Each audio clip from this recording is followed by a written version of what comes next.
The bizarro combination of Mario, Rabbids, and a tactics game in Mario plus Rabbids Kingdom Battle somehow came together into something astonishingly delightful, which left Ubisoft with a daunting task in Sparks of Hope, sparking a big enough bombshell to properly catch us all off guard again. But after about 4 hours, with Mario plus Rabbids Sparks of Hope, I'm feeling confident Ubisoft has given Mario plus Rabbids the dynamite needed to surprise its audience once more.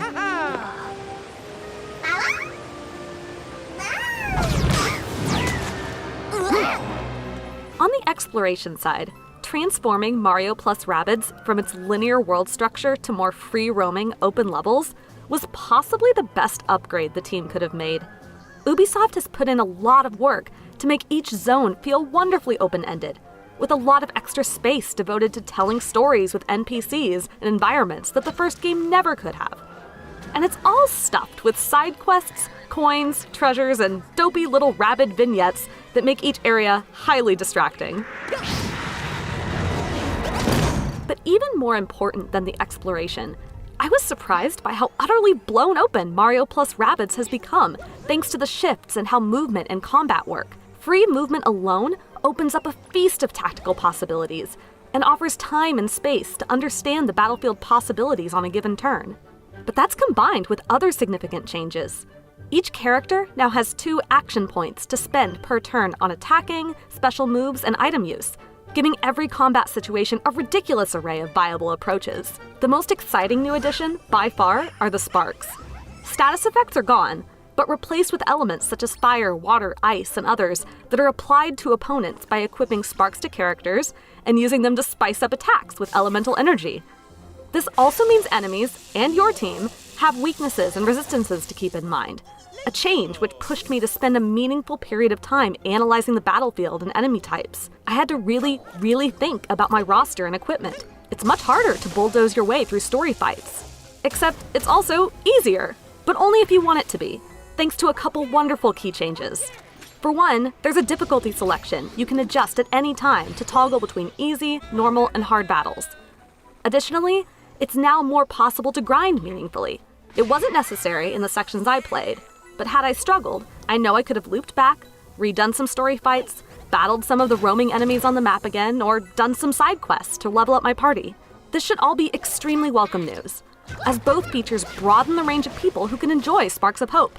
It continues to welcome in the tactics newbies, even as it grows more complex, and the true tactical connoisseurs can challenge themselves even more. The one change I'm still genuinely uncertain about, though, involves the Rabbids themselves. They talk now. Funky footwork, make you faint.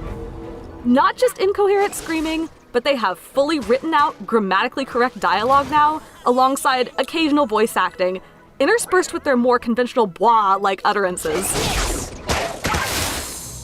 Ran the table. On one hand, we get some great characterization this way. I'm not sure we'd quite feel the same depth of utter ennui from Rabbid Rosalina, or clear edgelordery from, well, Edge, without them actually talking. I was gonna read. But on the other hand, it's kinda weird, you know? It feels inherently un-Rabbid of them to speak.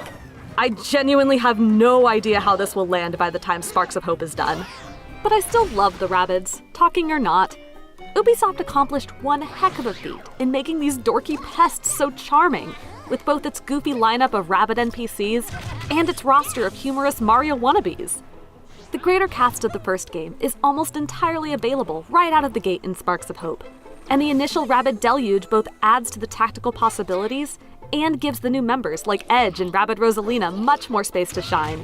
And no one can take the spotlight away from Kingdom Battle favorites, like the phone-obsessed Rabbid Peach, who's become a proper deuteragonist next to Mario himself. A typical side effect of getting to preview more than a few hours of something is that when that thing finally comes out, I find myself sprinting through the content I've already seen to get to the juicy new nuggets beyond. But I don't feel that way about Sparks of Hope. What I played was wildly fun, and so full of possibility I'm eager to try it again, but using different characters and strategies. I can't wait to see what chaos the Rabbids and I can cause next time. For more on Mario plus Rabbids Sparks of Hope, check out the official gameplay trailer, as well as the original reveal trailer. And for all of your other Nintendo needs, stick with us here at IGN.